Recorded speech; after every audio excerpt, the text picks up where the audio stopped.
Oke, Mimin langsung lanjut ceritanya. Selamat mendengarkan, dan hidupkan imajinasi para tetua. Cerita pun dimulai.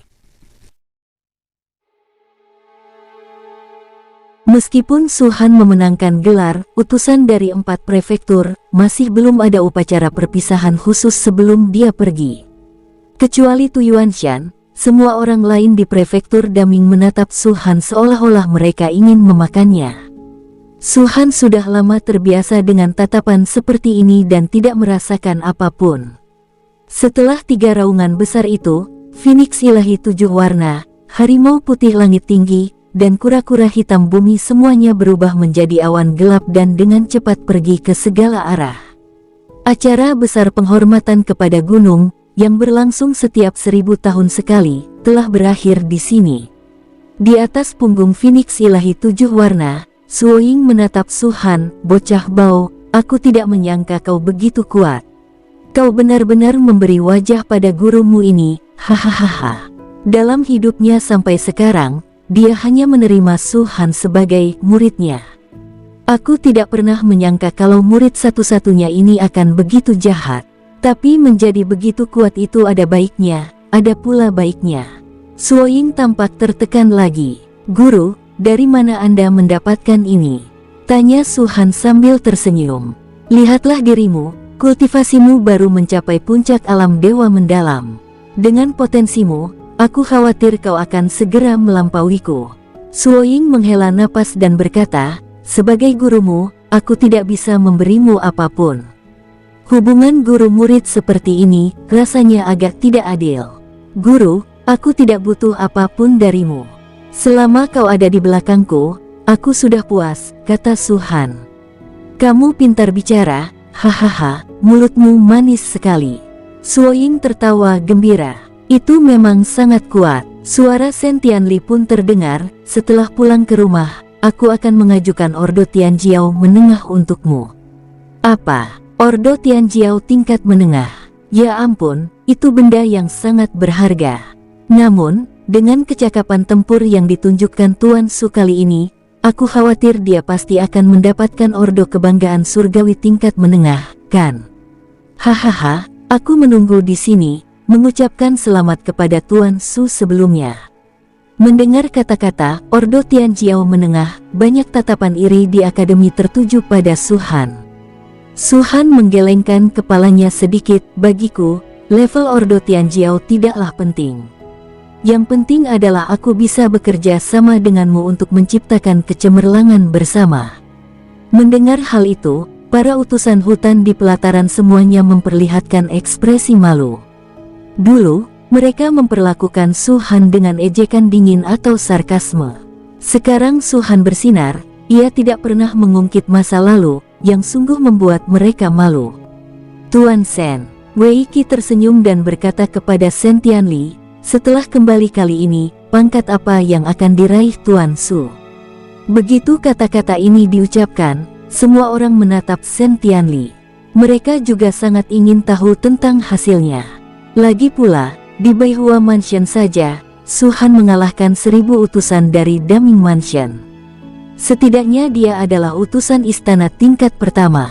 Shen Tianli jelas sedang dalam suasana hati yang baik dan berbicara lebih lanjut, "Tuan Pei dan saya akan berusaha sebaik mungkin untuk melihat apakah kami bisa memberinya posisi sebagai kepala istana." Kepala istana. Semua orang menunjukkan rasa iri lagi. Mereka telah berjuang selama bertahun-tahun hanya untuk mempertahankan posisi utusan. Butuh banyak upaya untuk naik ke level yang lebih tinggi. Namun Su-han berhasil mendapatkan posisi kepala istana setelah melalui upacara pemujaan gunung.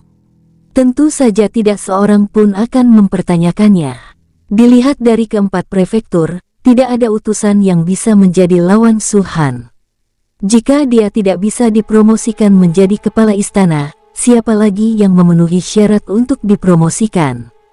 Haha, Tuan Shen juga mendapatkan banyak hal kali ini. Pei Yan tersenyum pada Shen Tianli dan berkata, "Kultivasimu hampir sama bagusnya denganku, tetapi karena poinmu kurang, kau terjebak di posisi utusan kekaisaran tingkat 2. Sekarang Su Baliu telah meroket ke puncak, seharusnya bisa menambah banyak poin ke posisimu. Posisimu sebagai utusan kekaisaran tingkat pertama seharusnya stabil. Dan kamu, setelah selesai berbicara, ia menatap Suoying lagi dan berkata, kau memang bodoh, tapi kau malah menerima murid yang begitu mengerikan.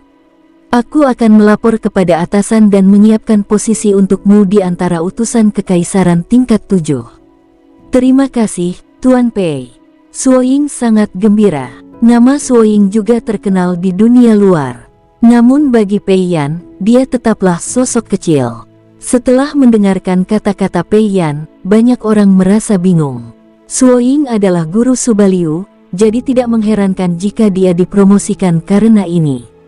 Tetapi Nyonya Shen Tianli tidak ada hubungannya dengan Subaliu, jadi bagaimana mungkin dia bisa dipromosikan menjadi utusan kekaisaran tingkat pertama karena hal ini? Seolah bisa melihat keraguan di hati orang-orang ini, Pei Yan langsung tersenyum dan berkata, kalian mungkin belum tahu, kan? Master Suoying adalah murid Master Shen. Setelah mendengar ini, semua orang tiba-tiba mengerti. Jadi itu saja. Dalam hal ini, bukankah Shen Tianli adalah gurunya Subaliu? Benar bahwa jika satu orang berhasil, seluruh keluarga akan mendapat manfaatnya. Tentu saja, deskripsi ini kurang tepat.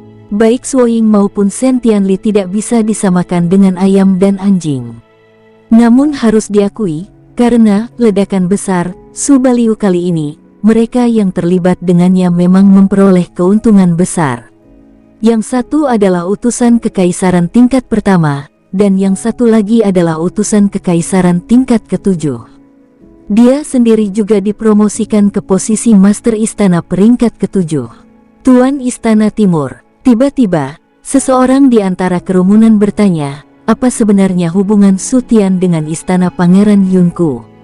Mengapa dia tampak begitu membenci istana Pangeran Yun? Setelah kata-kata itu diucapkan, banyak orang memandang Dewa Petir kuno dengan rasa ingin tahu. Dalam hati mereka selalu curiga terhadap hubungan antara Su Tian dan istana Pangeran Yun. Dewa Petir kuno terdiam. Dia berdiri di sana dengan tenang, memandang ke kejauhan, seakan tenggelam dalam pikirannya. Tepat ketika semua orang mengira dia tidak bersedia menjawab, dia berbicara sambil mendesah. Sekitar 980.000 tahun yang lalu, ada seorang utusan hutan tingkat 3 di Istana Yunwang. Dalam upacara penghormatan agung kepada gunung, ia menyapu bersih semua orang dari 4 prefektur. Dewa Petir kuno berbicara perlahan, dia terlalu kuat, begitu kuatnya sehingga bahkan utusan istana Yun pun tak bisa bernapas.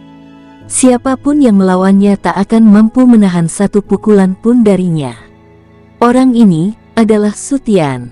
Wei Qi tak dapat menahan diri untuk bertanya. Ya, Dewa Petir kuno mengangguk, orang ini adalah Su Tian. Mata semua orang melotot karena terkejut. Menurut Dewa Petir kuno, pemujaan gunung 980.000 tahun lalu sangat mirip dengan masa ini. Bedanya, Su Han hanya seorang utusan halaman tingkat 7, sedangkan Su Tian sudah mencapai tingkat 3 saat itu. Dengan kata lain, tingkat kultivasinya saat itu telah melampaui alam dewa sejati, dan setidaknya berada pada alam roh ilahi. Semua orang secara tidak sadar membandingkan Su Han dan Su Tian dalam hati mereka. Pada akhirnya, mereka masih merasa bahwa Su Han lebih kuat. Istana Pangeran Yun memiliki peraturan yang memperlakukan semua orang secara setara. Dewa Petir kuno melanjutkan, kepala istana itu baik hati, dan selalu berusaha untuk bersikap adil dan jujur. Oleh karena itu, sehebat apapun potensi seseorang, beliau tidak akan pernah mengutamakan mereka dalam hal sumber daya. Hanya ketika mereka telah memberikan kontribusi besar bagi istana Pangeran Yun, seperti Subaliu, mereka akan menerima imbalan tertentu dari istana Pangeran Yun. Selain itu, aku tidak akan memberimu satu kristal suci pun. Angin menderu, dan burung Phoenix ilahi 7 warna berubah menjadi petir dan terbang menuju istana Pangeran Yun dengan kecepatan tinggi. Di punggungnya, semua orang terdiam, menunggu kata-kata Dewa Petir kuno selanjutnya.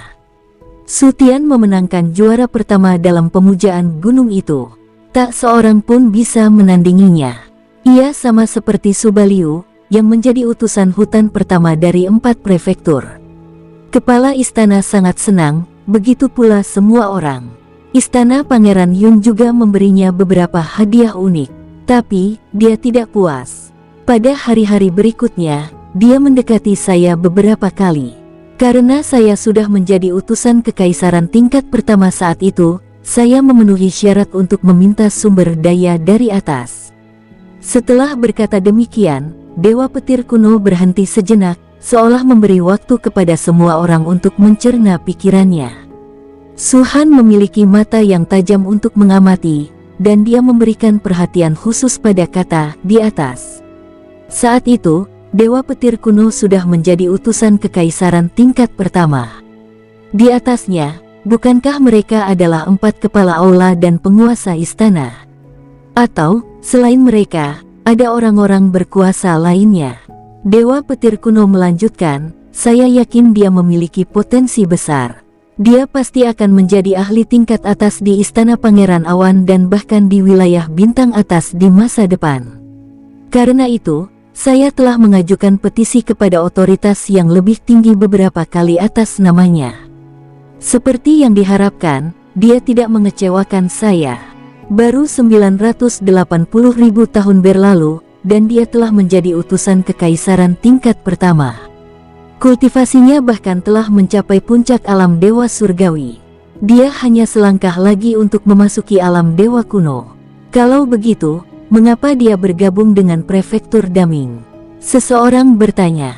Hehe. Dewa Petir kuno tersenyum pahit dan menggelengkan kepalanya. Aku memang mengajukan permintaan atas namanya, tetapi para petinggi tidak pernah memberinya perlakuan khusus. Semua orang tiba-tiba mengerti. Memang seperti itu.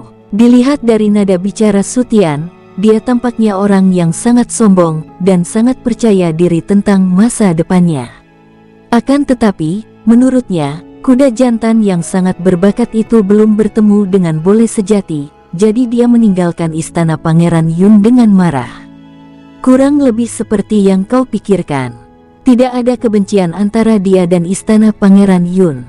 Alasan sebenarnya dia meninggalkan istana Pangeran Yun adalah karena tuan istana memperlakukan semua orang dengan adil. Dewa Petir kuno melanjutkan, mungkin, di matanya, perlakuan adil terhadap orang biasa adalah perlakuan tidak adil terhadap seorang jenius seperti dia. Metode pelatihan di Daming Mansion dan Yunwang Mansion sangat berbeda. Yunwang Mansion bersikap adil dan jujur, sementara Daming Mansion, seperti halnya pasukan dari 7 wilayah utama, akan berfokus pada pelatihan mereka yang berpotensi kuat.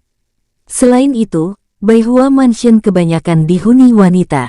Saat itu, ada orang-orang di Jingan Mansion yang menaruh dendam padanya, jadi menurutnya, bergabung dengan Daming Mansion adalah pilihan terbaik. Jadi begitu, semua orang akhirnya mengerti semuanya. Tetapi setelah mereka mengerti, mereka menjadi tidak puas dengan sikap Sutian. Tuan Dong, meskipun saya tahu saya seharusnya tidak mengatakan ini, saya masih tidak mengerti mengapa Anda begitu memanjakannya. Meskipun dia sekarang telah menjadi utusan kekaisaran tingkat pertama, dia seharusnya tetap menghormati Anda. Lagi pula, Anda telah membantunya berkali-kali di masa lalu. Para petinggilah yang tidak mau mengalokasikan sumber daya, bukan Anda. Seseorang berteriak, mereka merasa hal itu tidak sepadan bagi Dewa Petir kuno. Orang yang awalnya begitu menjanjikan kini memperlakukannya seperti ini. Memang tidak bisa dikatakan tidak tahu berterima kasih, tetapi juga sangat tidak menyenangkan. Yang paling penting adalah sebagai Dewa Petir kuno, dia harus tahu seberapa besar kerusakan reputasi yang akan ditimbulkan oleh toleransinya terhadap istana Pangeran Yun. Tapi mengapa dia tidak menghukum Sutian? Toleransi yang tidak terbatas tidak akan membuat pihak lain sadar dan bertobat, tetapi hanya akan membuat pihak lain menjadi lebih agresif. Kau tidak mengerti, Dewa Petir kuno menggelengkan kepalanya. Pei Yan ragu sejenak, namun akhirnya berkata, Sutian adalah putra dari pemilik rumah. Apa? Ketika kata-kata ini diucapkan, semua orang tercengang. Su Tian adalah putra penguasa istana Yun. Tidak heran, jika dia adalah utusan kekaisaran tingkat pertama yang biasa, Dewa Petir Kuno pasti akan sangat marah saat meninggalkan istana Pangeran Yun. Belum lagi dia berani bersikap seperti itu terhadap Dewa Petir Kuno. Ternyata dia adalah putra dari pemilik rumah besar. Jika kita katakan bahwa pada mulanya rasa hormat semua orang kepada Tuan Istana Pangeran Yun hanya karena rasa hormat kepada yang kuat. Pada saat itu, perasaan kagum dari lubuk hatiku muncul secara spontan. Dia lebih suka membiarkan putranya sendiri dihukum keluar dari istana Pangeran Yun, tetapi dia juga ingin memperlakukan semua orang dengan adil. Orang saleh macam apa pemilik istana misterius yang belum pernah muncul sebelumnya itu? Mereka tampaknya mengerti mengapa istana Pangeran Yun begitu pelit, tetapi masih banyak orang yang bersedia bergabung. Di sini, tidak peduli siapa yang kuat atau lemah, setidaknya setiap orang dapat menunjukkan nilai unik mereka sendiri. Asalkan kamu punya kemampuan dan berani bekerja keras, pasti usahamu akan dihargai. Misalnya, utusan dari prefektur Daming, pada waktu-waktu tertentu, mereka mungkin hanya boneka dari seluruh prefektur Daming. Namun, setiap orang di istana Pangeran Yun benar-benar merasa bahwa mereka sendirian setiap saat. Suatu hari kemudian, semua utusan hutan kembali ke istana Pangeran Yun. Seluruh istana Pangeran Yun bersorak dan bertepuk tangan menyambut kepulangan mereka. Terutama tim yang dipimpin oleh Dewa Petir Kuno. Karena di antara mereka, ada 3 kepala istana. Dan Su Han akhirnya bertemu dengan 3 kepala istana tersebut. Penguasa Istana Utara, Dewa Raksasa Kuno. Master Istana Barat, arti sebenarnya dari Dewa Kuno. Penguasa Istana Selatan, Dewa Kuno Taizong. Kecuali Master Istana, mereka adalah makhluk tingkat atas dengan kekuatan tertinggi di Istana Pangeran Yun, dan mereka tidak pernah muncul di hari biasa.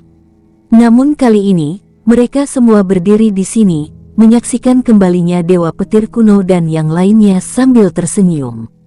Atau lebih tepatnya, mereka semua menatap Su Han. Setelah mendarat, semua utusan hutan dari akademi menangkupkan tangan mereka dan membungkuk kepada para ketua aula. Su Han dapat merasakan bahwa cara para kepala aula itu memandangnya sangat berbeda dari cara mereka memandang orang lain. Itu pasti bukan karena dia menyapu utusan dari 3 prefektur dan wilayah lainnya. Lagi pula, kebenaran tidak bisa disembunyikan, desahnya dalam hati. Sejak Dewa Petir Kuno muncul secara langsung dan menyelamatkannya dari aliansi bintang, Su Han sudah tahu bahwa mereka mungkin telah menebak sebagian identitasnya. Dia telah berusaha semaksimal mungkin untuk menjadi sempurna, tetapi di dunia ini, begitu sesuatu terjadi, tidak ada yang bisa disembunyikan selamanya. Pada tahun-tahun sebelumnya, setelah upacara pemujaan gunung, banyak utusan hutan akan kembali ke peran masing-masing, melakukan apa yang seharusnya mereka lakukan, dan membiarkan kehidupan mereka kembali damai. Namun kali ini, Istana Pangeran Yun mengadakan perjamuan besar yang berlangsung selama 3 hari 3 malam. Tidak banyak wanita cantik seperti di Baihua Mansion, jadi tidak ada nyanyian dan tarian, tetapi ada banyak anggur dan makanan lezat yang lezat.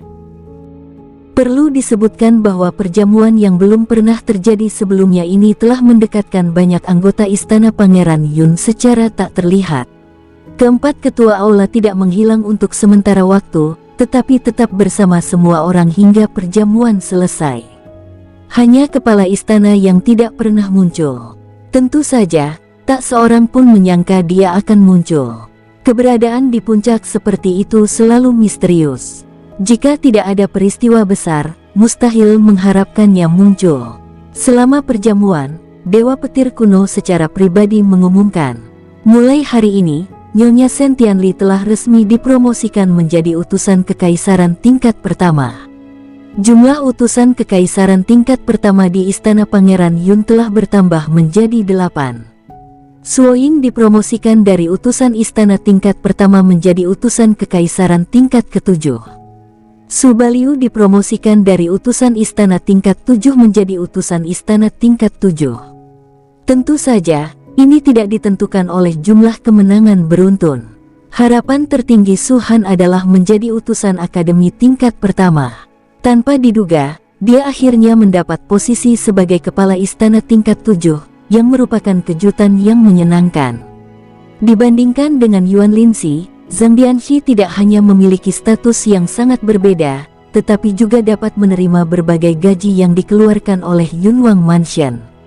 Tentu saja, meskipun ini bukan apa-apa bagi Su-han, kaki nyamuk tetaplah daging, sekecil apapun, dan Su-han tidak akan pernah membenci sesuatu yang datang gratis. Selain promosi jabatan, Istana Pangeran Yun juga secara khusus memberikan hadiah lain kepada Su-han. Memungkinkan masuk kembali ke kolam pemurnian, dan peningkatan kecil. Dibandingkan dengan dipromosikan menjadi Master Istana tingkat 7, hadiah ini tidak diragukan lagi merupakan yang paling besar dan yang membuat Su-han merasa paling puas. Dengan tingkat kultivasi dewa sejati bintang 6 yang dimilikinya saat ini, dia mampu menekan semua dewa, tetapi saat berhadapan dengan para dewa puncak sejati itu, dia masih belum mampu membunuh mereka, dan paling banter dia hanya bisa mengalahkan mereka. Sekalipun Anda memiliki kemampuan untuk menenangkan pikiran, itu tidak akan berhasil. Perbedaan tingkat kultivasinya terlalu besar, jadi waktu teknik menenangkan pikiran untuk menahan lawan tidak akan terlalu lama. Namun, jika dia bisa mencapai alam dewa sejati bintang 7, maka dengan kekuatan tempur Su-han yang komprehensif, benar-benar dapat dikatakan bahwa dia benar-benar tak terkalahkan di alam dewa misterius. Saat itu, Su-han yakin bahwa dia bisa langsung membunuh kultivator alam ilahi manapun, tak peduli apakah dia bintang 1 atau level puncak. 3 hari kemudian, perjamuan berakhir. Kecuali kenyataan bahwa acara pemujaan gunung mulai menyebar di antara 7 wilayah utama, masyarakat di 4 prefektur utama telah kembali damai. Adapun Su-han, dia pergi menemui Kim Yun terlebih dahulu dan memberinya kalung ungu tua. Kim Yun tidak menyembunyikan apapun darinya. Ia tidak tahu cairan apa yang ada di dalam kalung itu, tetapi ia memberitahu Su-han bahwa kalung itu adalah pemberian Dewa Iblis kuno. Bahkan jika Su-han tidak membantunya mendapatkannya kembali kali ini, Dewa Iblis kuno akan mengambil tindakan setelah merasakannya. Su-han tidak punya banyak waktu untuk menggoda Kim Yun di sini. Dalam diam, dia sampai di aula timur milik Dewa Petir kuno. Su-han tahu bahwa Dewa Petir kuno pasti tidak sedang menyendiri. Dia bahkan menunggunya di sini. Pintu istana terbuka, dan ada penjaga di pintu. Ketika mereka melihat Su-han datang, mereka semua mengepalkan tangan dan berkata, "Salam, Tuan Su." Su-han pun membalas dengan mengepalkan tinjunya, lalu berkata, "Ada yang ingin kutanyakan pada Master Istana Timur. Tolong beritahu aku, Tuan Istana Timur sudah menunggu Anda di dalam," kata seorang penjaga. "Terima kasih banyak." Su-han mengepalkan tangannya lagi, lalu melangkah maju dan memasuki aula. Dewa Petir kuno sedang duduk di depan meja, memegang buku di tangannya, dan tidak seorang pun tahu apa isi di dalamnya. Junior memberi hormat kepada Master Istana Timur. Su-han berkata sambil membungkuk, "Bangun." Dewa Petir kuno mengangkat kepalanya dan tersenyum pada Su-han, "Ada apa?" Su-han mengerutkan bibirnya sedikit dan berkata, "Kepala istana itu adil dan jujur, dan dia berdedikasi untuk kesejahteraan rakyatnya. Aku mengaguminya." Lalu, ucap Dewa Petir kuno menatapnya. Dari nada bicara Sutian, aku tahu dia tidak berbohong. Dia benar-benar membenci istana Pangeran Yun. Su-han menambahkan, "Aku tidak tahu apakah beberapa hal yang diberikan istana Pangeran Yun kepadaku tidak pantas, tetapi dilihat dari kondisi Sutian, itu jelas tidak adil bagi orang lain." Sejujurnya, sejak ia bergabung dengan istana Pangeran Yun hingga sekarang, istana Pangeran Yun tidak pernah memperlakukan Su-han secara khusus. Tampaknya, sama seperti orang lain, apapun yang ingin Anda dapatkan, Anda harus bekerja keras, menyelesaikan tugas, dan mendapatkan poin.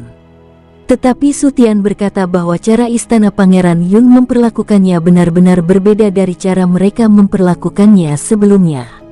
Dia tidak mungkin mengatakan ini tanpa alasan. Ini sudah cukup untuk membuktikan bahwa istana Pangeran Yun telah melakukan sesuatu secara diam-diam dan membantu Su Han. Meski begitu, Su Han tidak tahu apa yang dilakukan istana Pangeran Yun. Sebagai putra bangsawan, Su Tian bisa begitu marah. Terlihat bahwa istana Yun memperlakukan Su Han dan Su Tian secara berbeda. Aku datang ke sini hari ini hanya untuk mendapatkan jawaban, kata Su Han. Dari segi bakat, Su Tian tidak kalah darimu, tapi dari segi kekuatan tempur, dia sedikit tertinggal darimu. Dewa petir kuno berkata, tentu saja, alasan-alasan ini saja tidak cukup. Apakah kau ingat apa yang dikatakan Su Tian saat itu? Apa? Su Han tampak bingung. Su Tian sangat kuat, dan kau juga sangat kuat, tapi mengapa istana Pangeran Yun memperlakukanmu dan dia secara berbeda? Tanya Dewa Petir Kuno. Su Han mengerutkan kening. Inilah tepatnya alasan dia datang hari ini. Dia ingin mendapatkan jawaban dari Dewa Petir Kuno. Karena kamu di sini, aku akan memberitahumu. Setelah menatap Su Han sejenak, Dewa Petir Kuno akhirnya menarik napas dalam-dalam dan berkata perlahan, dia, Su Tian, bagaimanapun juga, hanyalah Su Tian, tetapi kamu, Su Baliu, bukan hanya Su Baliu. Tubuh Su Han bergetar. Dia bukan orang bodoh, bagaimana mungkin dia tidak mengerti arti kata-kata ini? Dewa Petir Kuno, dan bahkan seluruh istana Pangeran Yun, tahu bahwa ia tidak ingin mengungkapkan identitasnya. Kini setelah aliansi bintang menguasai langit, bukan lagi identitasnya yang terungkap. Oleh karena itu, Dewa Petir Kuno menjawabnya secara tidak langsung. Su Han tidak bisa bertanya lebih jauh lagi, karena itu tidak akan menguntungkan siapapun. Menutup buku di tangannya, Dewa Petir Kuno menyerahkannya kepada Su Han dan berkata sambil tersenyum, pernahkah kau mendengar tentang buku ini? Su Han melihat sekeliling dan detak jantungnya kembali cepat. Rekor pembunuh dewa. Ketika Kaisar Naga Iblis Kuno menulis buku ini, aku bahkan belum lahir. Buku ini ada di inventaris Istana Yun. Buku-buku lainnya yang tersebar di galaksi Bima Sakti semuanya telah dibakar oleh aliansi bintang. Dewa Petir Kuno menghela napas dan berkata, sayang sekali buku ini dulunya populer di seluruh dunia, tetapi tersangkut karena kematian seseorang. Aku khawatir di masa depan, tak akan ada yang bisa menandinginya. Dia dipenuhi dengan penyesalan, tidak tahu apakah dia mengatakan bahwa sulit bagi siapapun untuk dibandingkan dengan Kaisar Naga Iblis Kuno, atau bahwa hanya ada satu buku yang dapat dibandingkan dengan catatan pembantaian dewa. Setelah keluar dari Aula Timur, ekspresi Su Han kembali tenang. Jawaban yang diperolehnya tidak jauh berbeda dengan apa yang diharapkannya, dan tidak menimbulkan banyak keresahan di hatinya. Dewa Petir Kuno menunjukkan niat baik kepadanya, dan Dewa Petir Kuno mewakili istana Pangeran Yun. Meski begitu, saat ini, Su Han hanyalah seorang kultivator kecil di alam dewa sejati bintang 6. Su Han tidak mengerti mengapa istana Pangeran Yun berani mengambil risiko seperti itu untuk melindunginya. Jika masalah ini terbongkar, lebih dari satu orang akan terlibat. Tetapi beberapa hal, bagaimanapun juga, tidak memiliki alasan dan tidak membutuhkan alasan. Setidaknya di domain bintang superior, mulai saat ini, Su Han benar-benar menganggap istana Pangeran Yun sebagai rumahnya. Setelah meninggalkan Aula Timur, Su Han bergegas menuju kolam pemurnian dengan token identitas di tangan. Jika tingkat kultivasi seseorang meningkat dengan cepat, seseorang akan dapat menemukan rute yang tepat dari atlas lengkap penyihir leluhur, dan kemudian memperoleh jiwa penyihir leluhur yang tersisa. Namun, tepat setelah dia tiba di kolam pemurnian, suara gemuruh besar tiba-tiba terdengar dari kehampaan yang jauh. Raungannya memekakkan telinga dan mengguncang langit. Saat Su Han mengangkat matanya dan melihat ke kejauhan, dia melihat bayangan hitam besar datang ke arahnya dengan kecepatan tinggi. Bahkan sebelum mendekat, seseorang dapat merasakan aura yang dahsyat dan agung, bagaikan air pasang yang mengguncang langit. Naga sungguhan. Pupil mata Su Han mengecil. Tentu saja dia tahu apa itu. Seluruh tubuhnya berwarna hitam pekat, sisiknya berwarna ungu tua, memiliki tanduk unik di kepalanya, dan auranya sangat kuat. Apalagi kalau bukan naga langit ungu tua. Pada saat ini, tidak hanya Su Han, tetapi banyak orang di istana Pangeran Yun melihat kedatangan naga langit ungu tua. Mereka terkejut dan berbicara dengan keras. Meskipun keduanya adalah naga sungguhan, naga langit ungu tua dan naga emas dari prefektur Daming memiliki dua gaya yang sangat berbeda. Naga emas memberi orang perasaan kebenaran. Naga ungu tua ini penuh dengan aura pembunuh. Lihat, ada seseorang di punggung naga asli ini. Ya ampun, orang ini dari kekuatan dahsyat manakah? Kalau tidak salah, ini pasti naga langit ungu tua yang tercatat di buku-buku kuno. Ada banyak suara mengejutkan di telinganya. Su Han berhenti dan menatap orang lain dengan tenang. Intuisinya mengatakan bahwa orang di naga langit ungu tua sedang mendatanginya.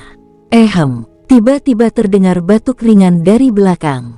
Itu Fang Ze. Tuan Fang. Su Han memberi hormat sambil mengepalkan tinjunya.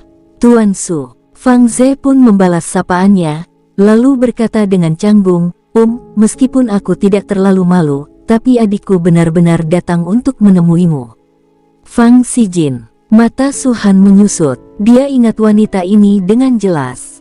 Baik istri majikannya, Han Yunju, maupun kakek majikannya, Shen Tianli, telah menyebut wanita ini lebih dari sekali. Ada wanita seperti brokat di dunia. Kalimat pendek berisi 7 kata ini saja sudah cukup untuk menunjukkan betapa pentingnya wanita ini bagi kami. Gadis kecil ini sudah menyukai seni bela diri sejak kecil. Dia memang berbakat, tapi otaknya agak lambat. Fang Ze tertawa sinis pada Su Han dan berkata, kurasa Tuan Su seharusnya sudah mendengar tentang dia yang menantang para jenius dari bidang bintang atas. Jelas, Tuan Su juga salah satu targetnya. Aku bukan seorang jenius, kata Su Han. Ya, Tuan Su jelas bukan jenius. Lagi pula, bagaimana mungkin kata jenius pantas untuk Tuan Su? Kau monster super yang hanya muncul sekali dalam 1000 tahun. Fang Ze tertawa. Su Han terdiam. Dia ingat bahwa Su Ying pernah memberitahunya bahwa Fang Xijin kemungkinan besar akan datang ke istana Pangeran Yun, dan jika dia benar-benar datang, dia harus mencari cara untuk menahannya di istana Pangeran Yun. Ini benar-benar tugas yang sangat sulit. Su Han bahkan belum pernah melihat orang itu, jadi bagaimana dia bisa mempertahankannya? Tentu saja, sekarang orang-orang ada di sini. Seberapa jauh dia menantang? Tanya Su Han. Fang Ze merenung sejenak dan berkata, baiklah begini, tidak ada peringkat yang jelas tentang para jenius atau yang terkuat di bidang bintang atas, tetapi masih ada beberapa orang yang malas yang telah mengurutkan para jenius yang lebih terkenal itu, dan bahkan membagi mereka ke dalam 4 tingkatan, langit, bumi, Suan, dan Huang. Jika kita mengurutkan mereka berdasarkan kejeniusan generasi muda, yang terkuat adalah 4 bintang agung dan 9 keturunan dewa. Tingkat kultivasi tertinggi mereka bahkan belum melampaui alam dewa. Pada titik ini, Fang Ze tampak kehilangan kata-kata, jadi dia hanya mengeluarkan selembar kertas dan menyerahkannya kepada Su Han. Tuan Su, tolong lihat ini.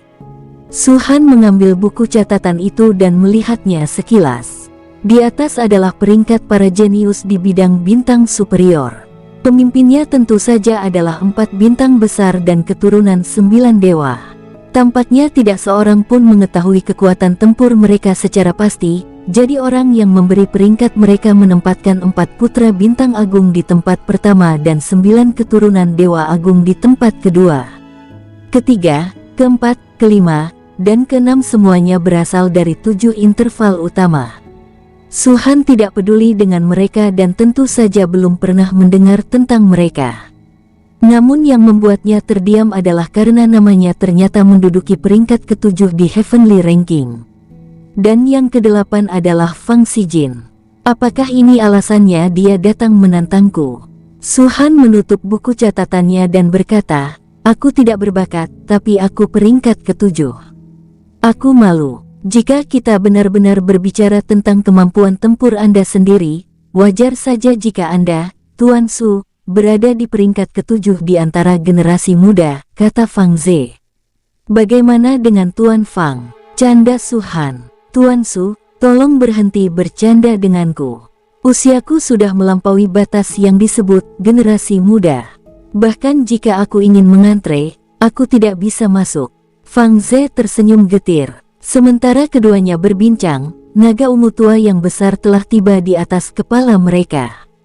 Jelas saja, istana Pangeran Yun sudah mengetahui kedatangan Fang Sijin, jadi mereka memperbolehkannya masuk. Swiss, Swiss, Swiss. Puluhan sosok melompat dari punggung naga langit ungu tua dan berdiri tidak jauh dari Su Han dan Fang Ze. Wanita yang memimpin adalah yang paling menarik perhatian. Seperti Su Han, dia berpakaian putih, rambut hitamnya tergerai, dan wajahnya cantik bagai roh. Dia berdiri di sana, bagaikan peri yang turun dari surga, seluruh tubuhnya dipenuhi temperamen dingin dan acuh tak acuh. Su Han melihat dengan jelas bahwa setelah dia jatuh, lingkungan yang tidak berangin pun bergerak dan debu pun tersapu, berubah menjadi badai, yang terus berputar di sekelilingnya, seolah-olah memiliki kehidupan dan bersemangat. Seperti yang diharapkan dari seseorang yang selalu dipuji oleh istri guru dan grandmaster. Su Han berpikir dalam hati, Fang Sijin ini, tanpa menggunakan kekuatan kultivasi apapun, mampu beresonansi dengan Dao Agung. Dia benar-benar orang terpilih. Dalam kehidupan masa lalunya dan sekarang, orang paling menawan yang pernah dilihat Su Han adalah Su Sue. Dia pernah berpikir bahwa tidak akan ada seorang pun di dunia ini yang dapat dibandingkan dengan Su Sue. Tetapi saat ini, tampaknya dalam beberapa aspek, kualifikasi Fang Sijin tidak kalah mengerikan daripada Su Sue. Su Han menatap Fang Sijin, dan mata berkaca-kaca milik Fang Sijin juga tengah menatapnya. Tidak ada ekspresi di wajah Fang Sijin. Dia memang cantik, tetapi jika kita hanya mempertimbangkan penampilannya, dia masih kalah dengan Su Sue. Terlebih lagi, wajah Fang Sijin tampak sangat kaku. Jelas bukan wajah cantik yang telah berubah, tetapi tampak seperti belum lahir selama bertahun-tahun, membuat orang-orang merasa sangat dingin dan kaku. Adik perempuan, Fang Ze berjalan mendekat dan berbicara kepada Fang Sijin sambil tersenyum. Halo, Tuan. Semua orang di belakang Fang Sijin membungkuk pada Fang Ze. Su Han dapat melihat dengan jelas bahwa kedua lelaki tua yang berdiri di kedua sisi Fang Sijin memiliki 7 bintang hitam gelap di antara alis mereka. Itu berarti tingkat kultivasi mereka setidaknya berada di alam dewa surgawi bintang 7. Level ini tidak kurang dari utusan kekaisaran tingkat kedua istana Pangeran Yun. Bahkan kemungkinan besar mereka telah mencapai puncak alam dewa surgawi, sebanding dengan utusan kekaisaran tingkat pertama dari 4 prefektur utama, dan hanya di bawah 4 kepala aula. Dengan tingkat kultivasi ini, ia dapat dianggap sebagai pembangkit tenaga listrik papan atas di bidang bintang atas. Salah satu di antara mereka adalah eksistensi yang menakutkan dengan reputasi besar dan mampu menjaga suatu wilayah. Hanya untuk melindungi Fang Sijin, keluarga Fang mengirim 2 orang. Belum lagi, di belakang kedua orang ini berdiri mereka yang berada di alam Xuanshen dan alam Senling. Biasanya, alam ilahi dapat dianggap sebagai pusat kekuatan tingkat menengah di bidang bintang atas, tetapi saat ini, di hadapan Fang Sijin, mereka tampaknya tidak lebih dari sekadar peran menyajikan teh dan menuangkan air. Halo, Paman. Fang Ze pun membalas sapaan itu. Setinggi apapun jabatannya, dia harus tetap rendah hati saat menghadapi orang sekuat itu. Kakak, Fang Sijin juga menatap Fang Ze. Su Han menyadari bahwa Fang Ze tampak agak kesulitan memutar lehernya. Dalam semua aspek, Fang Sijin tidak tampak seperti orang normal.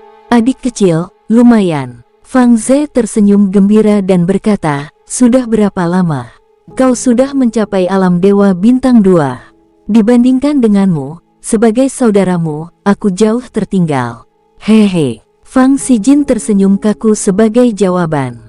Fang Ze jelas sudah terbiasa dengan ekspresinya dan melanjutkan, kau datang ke istana Yun hanya untuk menantang Tuan Su. Ya. Fang Xijin menatap Su Han. Su Baliu berada di peringkat ke-7 dalam peringkat surgawi. Jika aku bisa mengalahkannya, aku bisa naik ke posisi ke-7.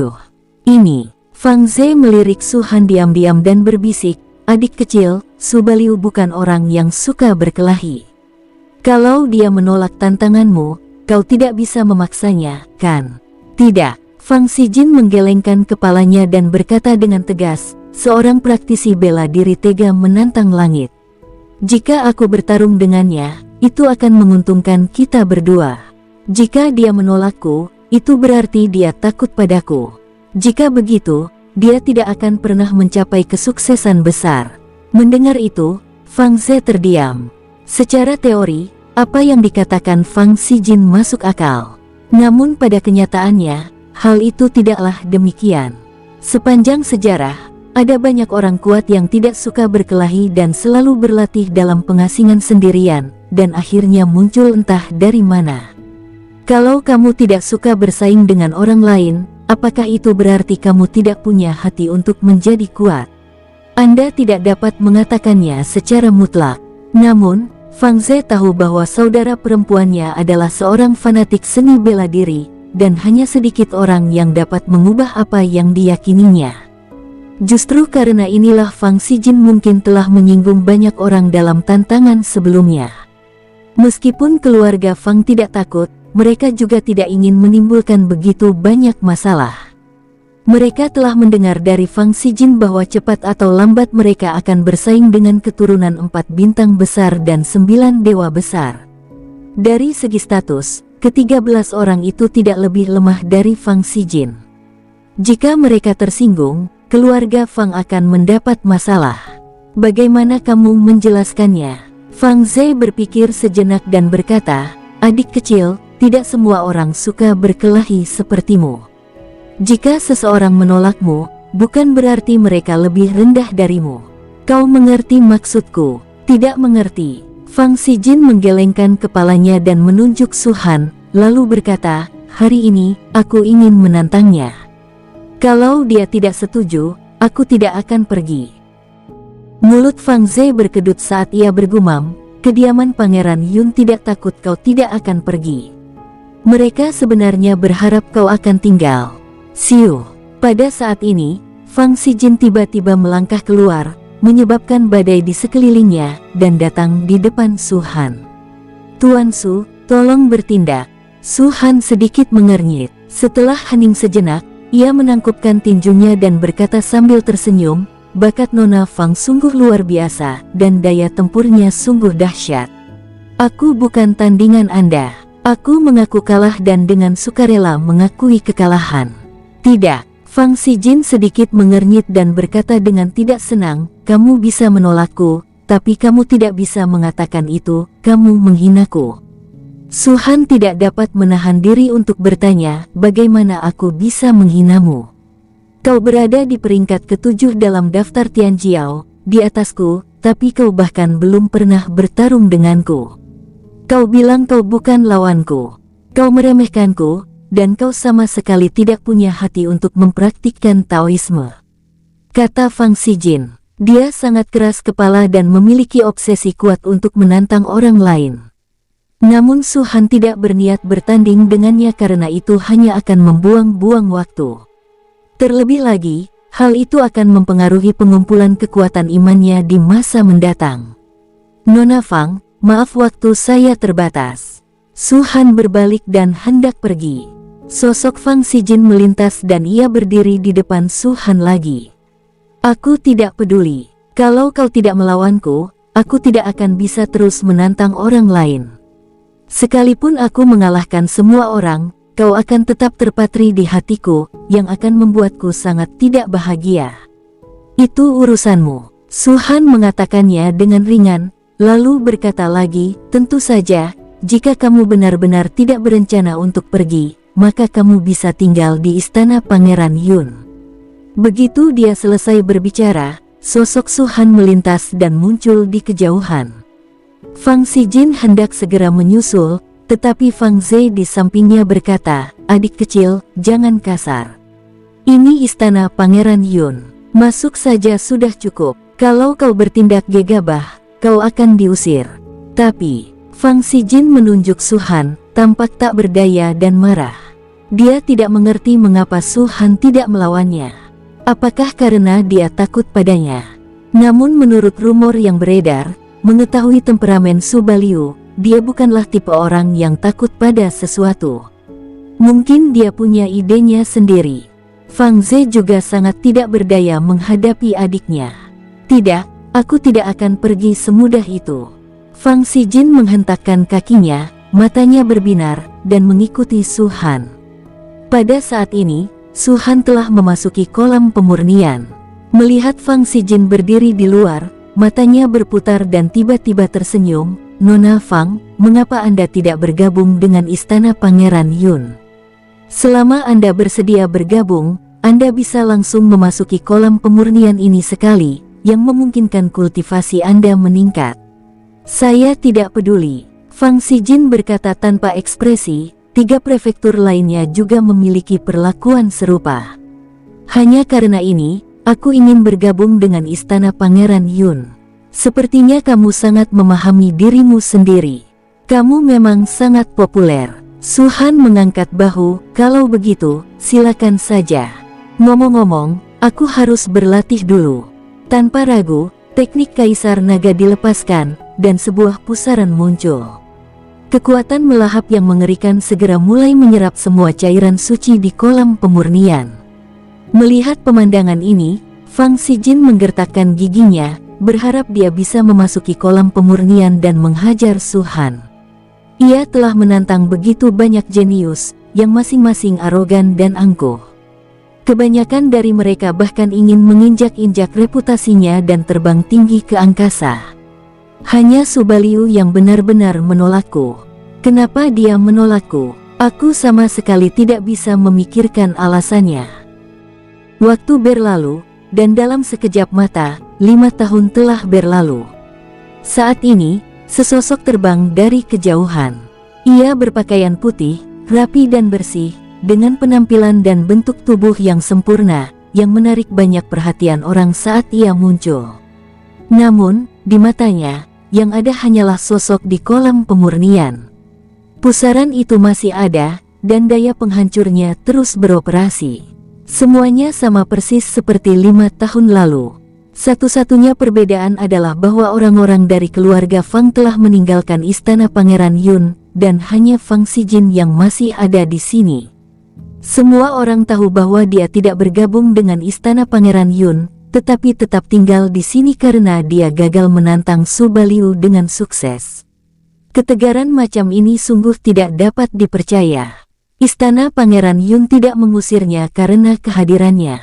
Semua orang, termasuk Fang Xijin, tahu bahwa Istana Pangeran Yun tengah mengulurkan cabang zaitun kepada Fang Xijin dari samping.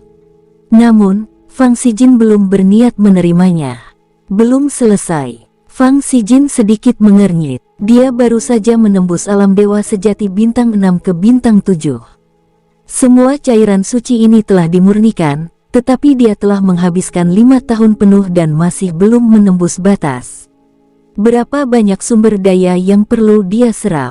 Aku bisa merasakan bahwa bukan karena dia menyerapnya dengan lambat, tetapi karena sumber daya yang dia serap tidak cukup untuk memenuhi kebutuhan terobosannya. Setiap hari, Fang Xijin datang ke sini untuk menunggu Su Han. 5 tahun, seperti biasa, sangat tepat waktu. Jika seseorang tidak tahu apa yang terjadi di antara keduanya, orang itu mungkin akan secara keliru berpikir bahwa ada semacam hubungan yang tak terkatakan antara dia dan Su Baliu. Justru karena alasan inilah Fang Xijin yakin bahwa dia memiliki pemahaman mengenai Su Han. Setidaknya, kita memiliki pemahaman yang baik tentang berapa banyak sumber daya yang dibutuhkan. Penyerapan yang luar biasa ini membuat keterkejutan dan keheranan awal Fang Xijin berangsur-angsur berubah menjadi keterkejutan dan bahkan syok. Dia tidak percaya bahwa wilayah kecil dalam alam dewa sejati benar-benar dapat menampung begitu banyak sumber daya. Hari mulai gelap, Fang Xijin bangun dan bersiap pergi. Pada saat ini, Bush, raungan mengejutkan tiba-tiba datang dari kolam pemurnian. Sosok yang terdiam selama 5 tahun itu, kini perlahan berdiri. Terlihat jelas bahwa bintang merah tua ketujuh dengan cepat mengembun di antara alisnya yang halus. Karena telah terjadi terobosan, kecepatan kondensasi sangat cepat. Dalam sekejap mata, ia menjadi padat sepenuhnya. Terobosan. Mata Fang Xijin berbinar, dan dia langsung berteriak, "Su Baliu, karena kamu sudah menerobos, datang dan lawan aku."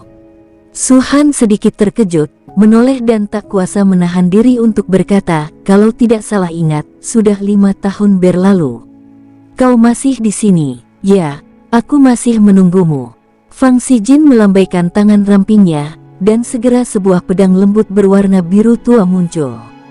Pedang lembut itu menari-nari bagaikan ular biru, dan di bawah gerakan Fang Xijin, pedang itu menunjuk langsung ke arah Su Han. "Aku tidak akan menyerah jika tidak menantangmu. Menang atau kalah, aku akan melawanmu."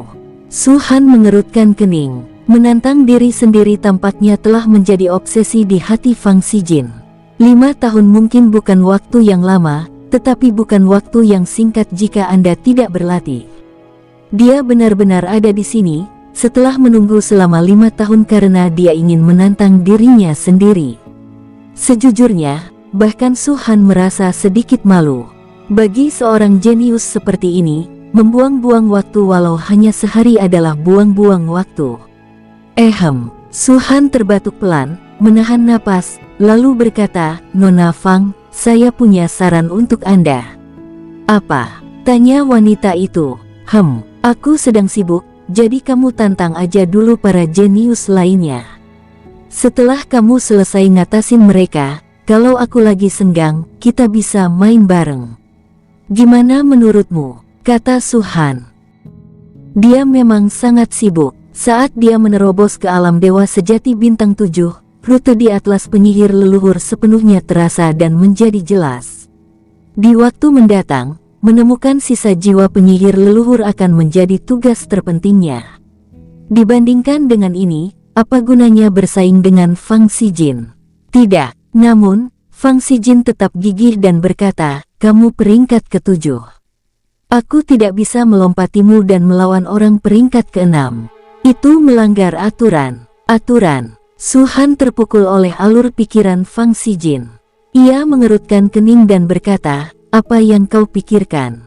Kalau aku tak pernah bertengkar denganmu seumur hidupku, apa itu berarti kau tak pernah berencana untuk pergi?" "Ya." Fang Xijin mengangguk, "Jika kau tidak pernah bertarung denganku seumur hidupmu, aku akan menunggumu di sini seumur hidupku." Mendengar itu, Su Han tercengang. Itu tidak bisa diucapkan, tetapi mungkin itu bukan ide yang buruk. Para petinggi meminta saya mencari cara untuk mempertahankan Fang Xijin, tetapi di mana saya bisa menemukan solusinya? Metode ini, ya, meskipun menjijikkan, namun tampaknya cukup bagus.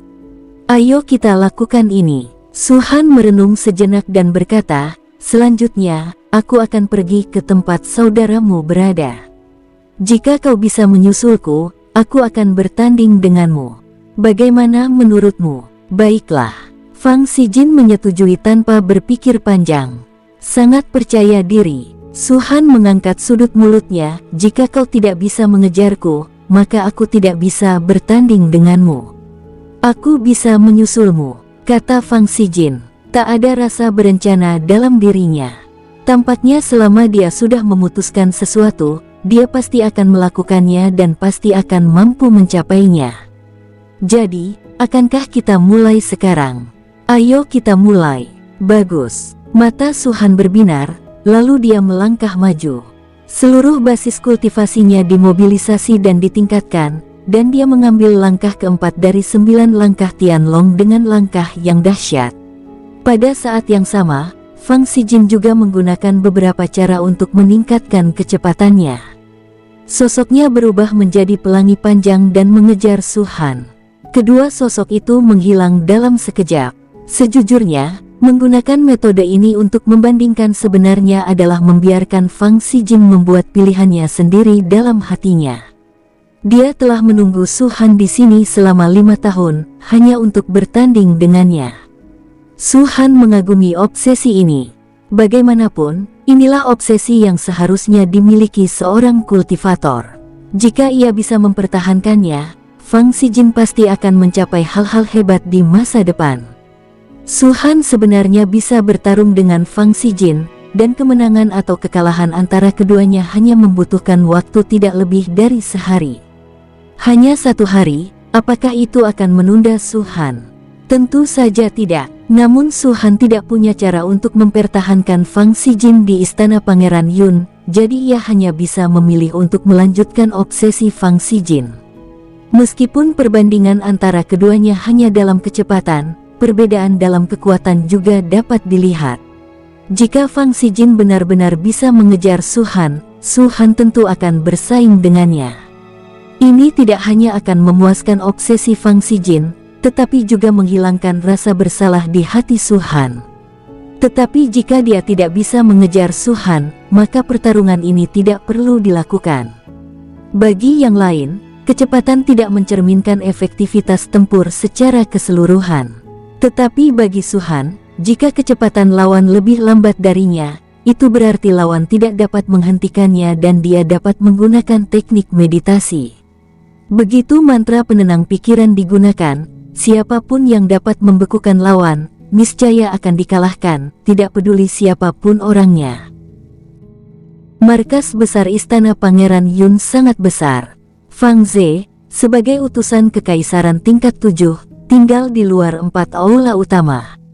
Dimulai dari kolam pemurnian, dengan kecepatan Su Han dan Fang Xijin, mereka secara alami dapat mencapainya dengan cepat. Namun kecepatan seperti ini memerlukan waktu.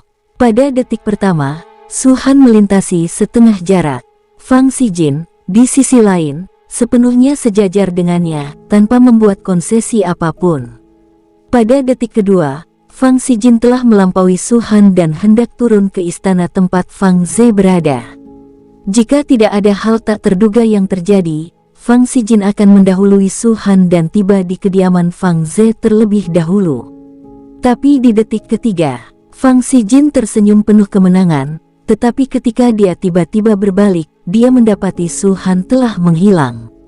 Fang Xijin tertegun sejenak, tetapi ini tidak memengaruhi kecepatannya. Dia berdiri di depan istana, pikirannya melayang, tetapi dia tidak menemukan Su Han. Kemana saja dia? Apa dia bercanda? Fang Xijin langsung murka. Dia bisa saja tiba di detik berikutnya, tapi tiba-tiba menghilang. Kalau dia tidak melarikan diri, lalu apalagi yang bisa dia lakukan?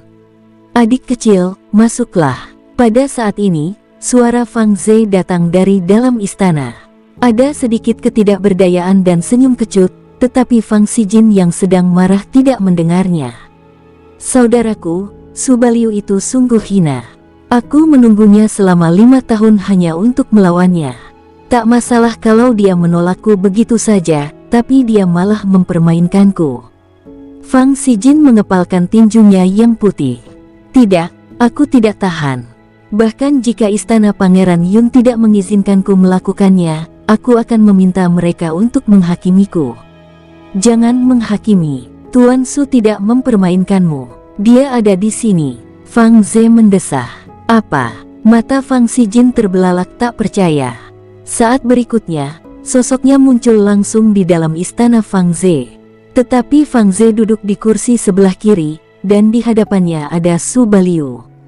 Di samping Su Han, ada secangkir teh hangat dengan kabut putih mengepul darinya. Anda, Fang Xijin menatap teh itu, lalu menatap Su Han. Kapan kamu tiba? Sebelum kamu. Su Han tersenyum, mengambil teh dan menyesapnya. Tapi kau ada di belakangku. Fang Xijin masih belum bisa memahaminya. Su Han tersenyum, meletakkan cangkir tehnya, dan berkata, ada teknik rahasia yang disebut 9 langkah petir. Pernahkah kau mendengarnya? Tidak. Fang Xijin menggelengkan kepalanya. Lalu, apakah kamu ingin belajar? Su Han bertanya lagi. Saya. Mata Fang Xijin berbinar, lalu meredup lagi. Aku dari keluarga Fang, dan aku juga punya teknik rahasia yang sangat kuat, tidak kalah dengan milikmu. Tapi kamu tetap kalah, kata Su Han. Nada bicara Fang Xijin terhenti. Adik kecil, kamu benar-benar kalah. Di sampingnya, Fang Ze menghela napas dan berkata, sebelum Anda datang, Tuan Su telah mengirimi saya pesan dan meminta saya untuk bersaksi bahwa dia memang datang sebelum Anda. Sejujurnya, kultivasi Fang Ze lebih tinggi dari Su Han, tetapi bahkan dia terkejut dengan teknik rahasia Su Han. Dia jelas merasa Su Han berada di belakang Fang Xijin sebelumnya, tetapi dalam sekejap mata, dia muncul di istana. Bahkan dia tidak dapat bereaksi untuk sesaat. Dibandingkan dengan teknik rahasia kuat keluarga Fang yang disebutkan oleh Fang Xijin, teknik Su Han jelas lebih kuat. Apa itu 9 langkah guntur? Tanya Fang Xijin dengan marah. Su Han tahu apa yang dipikirkannya dan tertawa. Langkah pertama bisa menggandakan kecepatanmu, langkah kedua bisa melipat gandakannya, langkah ketiga bisa melipat gandakannya 4 kali lipat dan seterusnya. Saat kau menguasai langkah ke-9, kau akan mampu melampaui kecepatan alamimu sebanyak 256 kali lipat. Apa? Bukan hanya Fang Xijin yang tercengang, bahkan Fang Ze pun berdiri dengan keras. Tuan Su, Anda tidak berbohong kepada kami, kan? Benarkah itu? Tentu saja benar, kata Su Han sambil tersenyum. Yang disebut 9 langkah guntur, sebenarnya adalah 9 langkah Tianlong. Namun, 4 kata, 9 langkah Tianlong, agak sensitif, jadi Su Han mengubah namanya. Selain itu, semuanya sama saja. Seperti kata pepatah, satu-satunya seni bela diri di dunia yang tak terkalahkan adalah kecepatan. Kalian berdua adalah orang-orang yang luar biasa, jadi kalian harus memahami kebenaran ini, kata Su Han lagi. Tetapi, Fang Xijin mengerutkan kening, kenapa kau ingin mengajariku? Teknik rahasia berharga seperti itu mungkin sangat langka di seluruh wilayah bintang superior ini, kan? Lebih dari sekadar bintang atas ini. Setelah Anda mendapatkan tempat perlindungan, ini adalah teknik rahasia tingkat atas yang berhubungan dengan kecepatan. Aku suka kekeras kepalaanmu, dan aku merasa bersalah karena kau menungguku selama 5 tahun. Inilah alasannya, kata Su Han ringan. Tidak ada syarat lain, tanya Fang Ze. Kakaknya keras kepala, tetapi dia tidak menganggap masalahnya sesederhana itu. Kau belum mengalahkanku, jadi aku tidak akan bersaing denganmu. Tapi aku tidak akan memberimu teknik rahasia ini sekaligus. Aku akan memberimu langkah pertama untuk mempraktikkannya. Setelah kau berhasil, datanglah padaku untuk langkah kedua, kata Su Han. Fang Ze tiba-tiba mengerti. Orang ini sungguh penuh perhitungan. Bagi seorang penggemar bela diri seperti Fang Xijin, wajar saja jika ia sangat menghargai hal-hal tersebut. Itu seperti manusia yang kecanduan judi dan semakin terjerumus ke dalamnya. Tentu saja tidak mudah untuk mempraktikkan teknik rahasia yang ampuh. Su Baliu, kau akan menggunakan 9 langkah guntur untuk mengikat Fang Xijin di istana Pangeran Yun. Meskipun dia tidak keberatan dengan Fang Xijin yang bergabung dengan istana Pangeran Yun, dan akan sangat bermanfaat bagi Fang Xijin jika dia bisa mendapatkan 9 langkah petir, Fang Ze tidak tahu mengapa, tetapi dia selalu merasa ada yang tidak beres dan merasa tidak nyaman. Tapi aku masih harus menantang orang lain, dan aku tidak punya waktu untuk berlatih 9 langkah petir, kata Fang Xijin. Su Han terdiam sejenak. Nona Fang, jika Anda tidak menantang orang-orang itu, mereka tidak akan mati, tetapi jika Anda melewatkan 9 langkah guntur ini, Anda benar-benar melewatkannya. Pikirkan baik-baik, kalaupun menang, apa yang akan kau dapatkan? Dibandingkan dengan 9 langkah petir, mana yang lebih penting? Lagi pula, dengan 9 langkah petir sebagai bantuanmu, bukankah kau akan memiliki peluang sukses yang lebih besar saat melawan mereka di masa depan? Kau harus memikirkan ini dengan matang. Masih ada sedikit keegoisan, tetapi kata-kata Su Han juga nyata dan tulus. Memenangkan tantangan tidak lebih dari sekadar mendapatkan sedikit ketenaran. Tetapi 9 langkah Tianlong adalah teknik rahasia yang benar-benar kuat. Melihat Fang Xijin tenggelam dalam pikirannya, Su Han melanjutkan, kau pasti sangat menyadari betapa pentingnya kecepatan dalam pertempuran. Aku memberimu satu kesempatan terakhir untuk memilih, apakah akan melanjutkan tantangan atau menggunakan 9 langkah petir. Terserah kau, tentu saja 9 langkah guntur. Sebelum Fang Xijin sempat berbicara, Fang Ze berkata, Tuan Su begitu berpikiran terbuka, bagaimana mungkin Xijin menolak? Untuk selanjutnya, Xijin sebaiknya tinggal di kediaman Pangeran Yun dan berlatih 9 langkah petir bersama Tuan Su. Setelah kau menguasainya, kau boleh mencari orang lain untuk ditantang.